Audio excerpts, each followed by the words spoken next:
My name is Layla. And this is my story. I'm a lioness born under a sky of fire. One of those sunsets where everything glows gold and red, and the stars seem too shy to come out. From the moment I opened my eyes, others said I was different. I didn't understand it at first.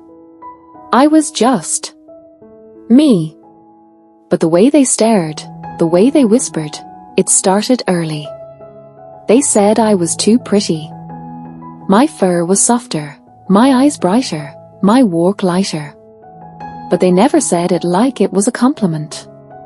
They said it like it was something wrong. Growing up in the jungle should have been about learning to hunt, play, survive.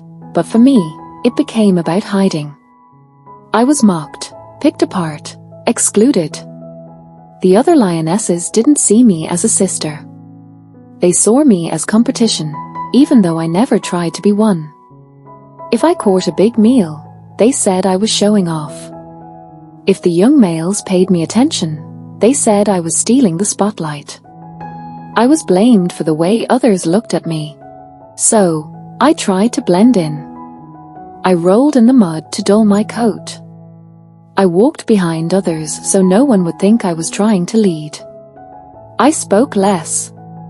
I smiled less. I even stopped looking at my own reflection in the river because I started to believe that beauty was something dangerous. But no matter how small I tried to make myself, they still found reasons to mock me.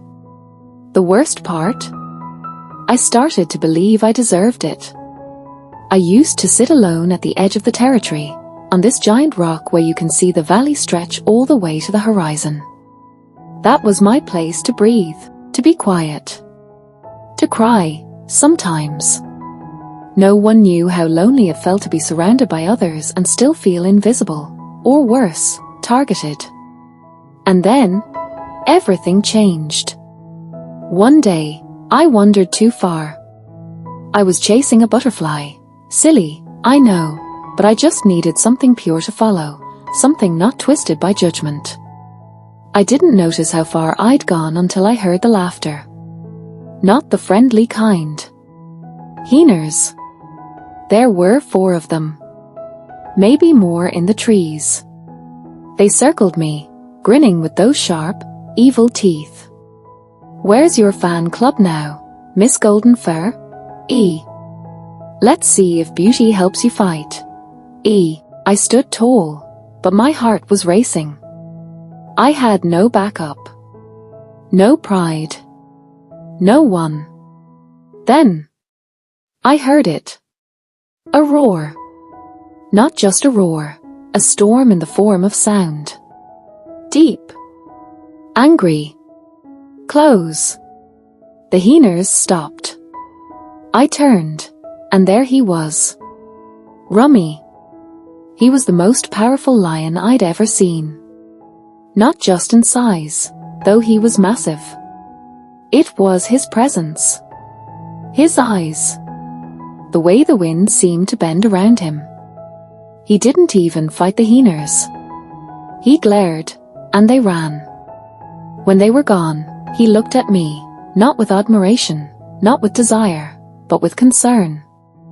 You okay? He asked. I nodded, unsure of what to say. No one had ever stepped in for me before. That was the beginning. He stayed close after that. Not in a pushy way. He'd show up near the rock where I Saturday. Sometimes we just watched the clouds.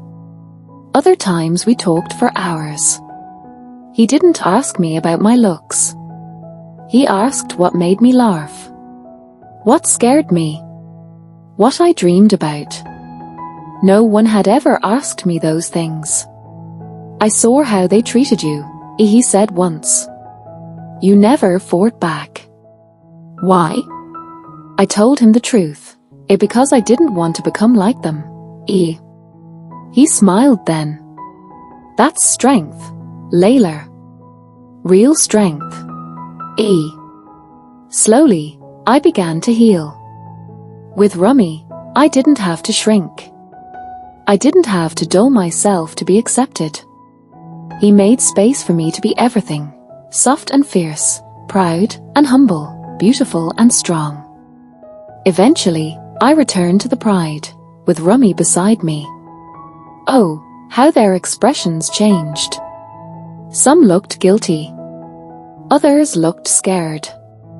But I didn't come back for revenge or to prove anything. I came back because I finally understood. I wasn't the problem. Their cruelty was never about me. It was about their own pain, their own fear of being unseen. Rummy and I started our own pride. A different kind. We welcomed the outsiders, the misunderstood, the odd ones. I became a mentor to the young lionesses who were teased for being a too mucher of anything, too quiet, too tall, too bright. I taught them what I learned the hard way. Your light isn't a curse. It's your power. And when others try to dim it, it's because they're afraid of their own. Now, I look at my reflection in the river again, not to admire my face, but to see the fire in my eyes. I walk tall, not because I want to impress, but because I'm no longer afraid to take up space. I let my fur shine in the sun, because it's not my job to make others comfortable by hiding my glow. I am Layla, the lioness who was once bullied for her beauty, but found love, strength, and purpose in the wild. And I wouldn't change a thing. The end.